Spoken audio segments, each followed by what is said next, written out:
नमस्कार, कैसे हैं आप सभी? उम्मीद करती हूँ आप सभी बहुत अच्छे होंगे। हमारे चैनल प्रथम सुख निरोगी काया पर आप सभी का बहुत-बहुत स्वागत है।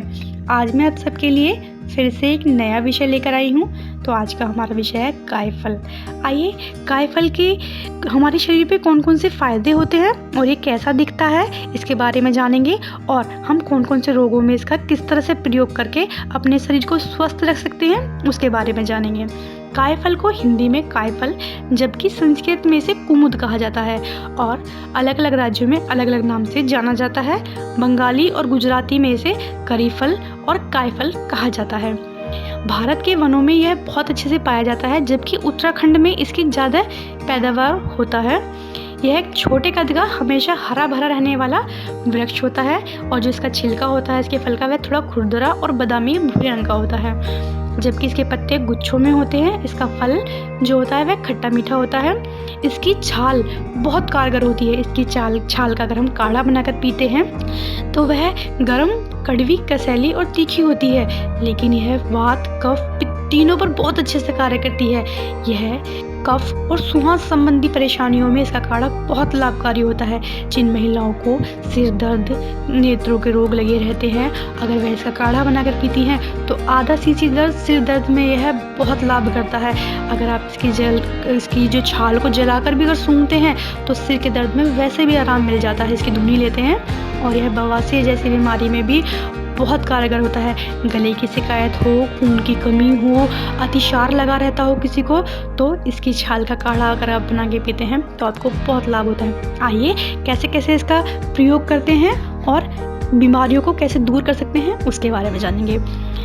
टिप्स नंबर 1, अगर किसी व्यक्ति को सर्दी की वजह से मैदे में दर्द रहता हो और किसी दवाई का कोई असर नहीं होता हो तो आपको क्या करना है, 4 मासे तक इसकी छाल लेनी है और उसे पानी में अच्छे से ओटाएं। उसमें थोड़ी सी मिश्री मिलाकर पीते हैं तो आपको बहुत राहत मिलने लगती है। टिप्स नंबर 2, अगर किसी को दांत मसूड़ों में दर्द रहती हो और मुंह से बदबू आती हो तो आप इसकी छाल को अच्छे से सिरके में पीसकर दांतों पर पेस्ट की तरह यूज़ करते हैं तो आपके दांतों का दर्द, मसूड़ों के दर्द में राहत होने लगती है। टिप्स नंबर 3, अगर किसी को गांठ हो गई हो, चाहे हाथ में हो, कमर में हो, पैरों में हो, शरीर के ऊपरी हिस्से में कहीं भी गांठें हों तो आप इसको सिरके में पीसकर इसका लेप तैयार कर लीजिए और लेप करके गांठों पर इसका लेप करते हैं और आप ऐसा इसे 45 दिन तक करते हैं तो आपकी गांठ जो होती है वह बिखरने लगती है और बिना दवाई के, बिना उपचार के आपकी गांठ दूर हो जाती है। इसकी छाल और इसका फल आराम से आप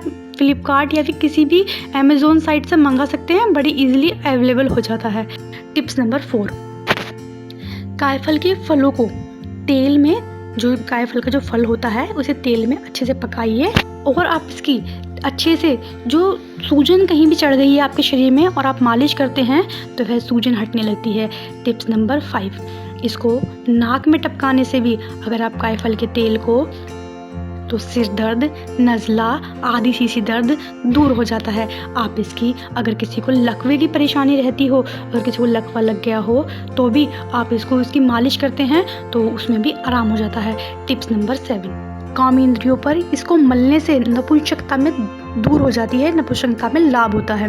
टिप्स नंबर 8, कायफल के सिरके को पीसकर उसकी बूंद कान में डालने से कान का जो बहना होता है या कान में दर्द रहता है वो भी दूर हो जाता है। टिप्स नंबर 9, अगर आपको कंधे में दर्द, साइटिका, गर्दन में दर्द रहता हो तो आप इसके तेल को पकाकर अच्छे से मालिश करते हैं तो आपके दर्द में बहुत राहत होने लगती है। टिप्स नंबर 10, गठिया रोगियों के लिए भी कायफल का तेल बहुत लाभकारी होता है। अगर वहाँ सूजन रहती हो, दर्द रहता हो तो आप इसके तेल की मालिश करते हैं तो उसमें भी आराम लगने लगता है। टिप्स नंबर 11, कायफल और बेलगिरी को दोनों का कुआथ बना लीजिए और इसे देने से अतिसार रोगियों को बहुत लाभ मिलता है। टिप्स नंबर 12, अगर आप इसको पीसकर इसका लेप करते हैं तो बवासीर में भी राहत मिलती है, उसके खुजली, दर्द में भी राहत मिलने लगती है। टिप्स नंबर 13, अगर आप लोग कायफल को पान में रखकर चबा कर खाते हैं तो आपके गले के रोग दूर हो जाते हैं और गले के दर्द में राहत मिलने लगती है। टिप्स नंबर 14, कायफल और मिश्री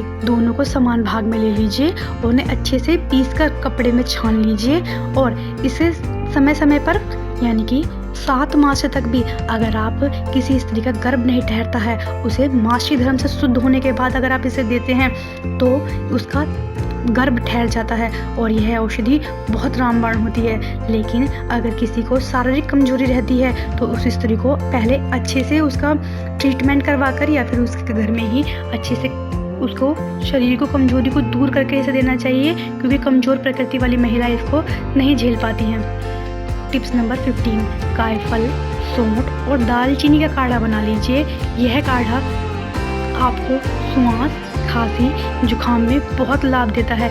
यह साथ में रक्त अतिसार जैसी परेशानियों को भी दूर करता है, आपके पेट के अफारे को, और यह कृमिनाशक भी होता है। तो इसका काढ़ा में अगर आप सौंठ और दालचीनी पका कर देते हैं तो यह बहुत लाभकारी होता है। टिप्स नंबर 16, अगर आप लोग कायफल को एक औषधि की तरह प्रयोग करते हैं तो यह कफ वात से जो परेशानी होती है इंसान को, वह भी दूर हो जाती है और यह सर्दी जैसे विकारों को भी, या फिर छाती के अंदर मलगम जम जाए उसको भी उखाड़ देता है।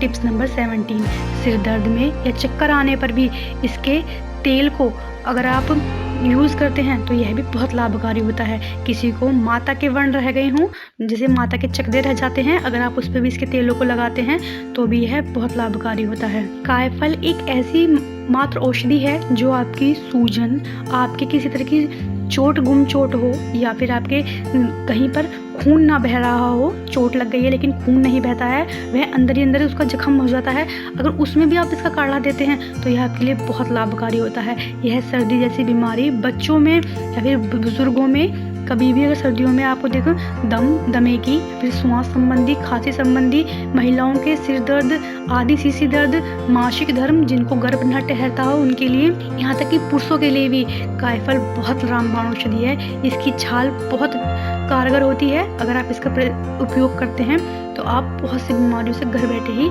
फ़ायदा उठा सकते हैं। कायफल से संबंधित अगर आप सभी को मेरी जानकारी अच्छी लगी हो तो हमारे चैनल को लाइक करें, सब्सक्राइब करें और ज़्यादा से ज़्यादा शेयर करें और कमेंट करना ना भूलें। धन्यवाद।